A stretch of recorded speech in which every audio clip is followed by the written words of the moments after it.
With the election polls opening up now in just over 12 hours, one of the areas getting a lot of attention and money are school board races. See the signs all over the corners, all throughout Southwest Florida. Tonight, Fox 4 Investigates is digging deeper into the groups writing the big checks to shape the future of education. As investigative journalist Ryan Kruger shows us, these races are supposed to be nonpartisan, but some are arguing that's not really the case.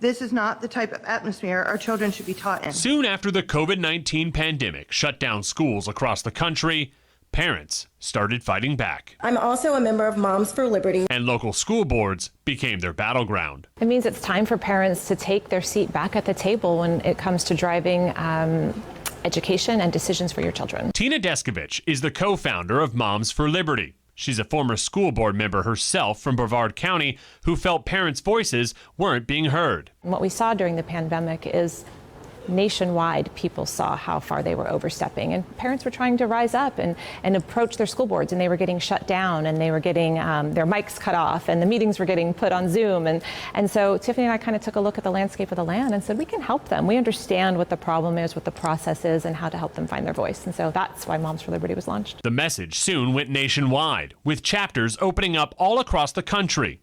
In July, the group held a summit in Tampa, attracting hundreds of people, including Governor Ron DeSantis. His political action committee has spent money endorsing school board candidates, including 2 in Lee County. We are a nonpartisan, nonprofit organization. 100% of our mission is to get parents a voice and a seat at the table. That is what we're here to do. That includes pouring money into local school board races across the state. Fox 4 Investigates dug through campaign finance records and found Moms for Liberty Florida, which is a separate entity and a political action committee, or PAC, but it's run by Deskovich. This summer, the group raised more than $50,000. Almost every penny came from Publix heiress Julie Fancelli. Then, in a 24-hour period, Moms for Liberty shelled out nearly $9,000 to school board candidates across Florida. None of that money went to races here locally, but Governor Ron DeSantis' PAC did donate $1,000 apiece to his 2 preferred Lee County candidates, Armor Persons and Sam Fisher. The governor has been going around the state involving himself in school board politics. Andrew Spar is president of the Florida Education Association, the largest teachers union in the Southeast. He believes when Governor DeSantis tweeted out this endorsement of 16 school board candidates and local races across Florida, that he turned education into politics. What we're seeing right now is an attempt to politicize, divide what goes on in our schools and make everything a political decision. That's not good for kids. And overwhelmingly, parents and voters reject that notion. Another group that is fighting Moms for Liberty is Support Our Schools, started by Lisa Scher, a Sarasota County mother. I'm a parent. I have a child in the school system.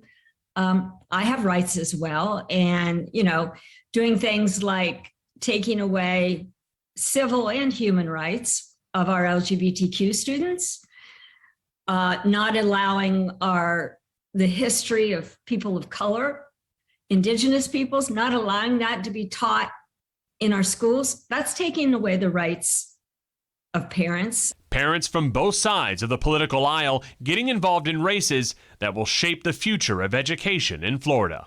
I also believe that parents have a right to determine the education of their children. So believe it or not, we actually agree on that.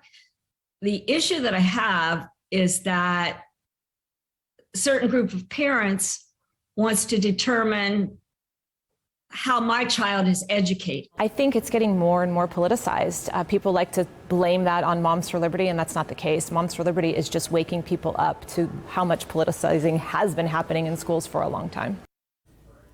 And on the Democratic side, gubernatorial candidate Charlie Crist has also weighed into local school board races. He endorsed Lee County Board Chair Debbie Jordan, along with 6 other school board candidates across the state.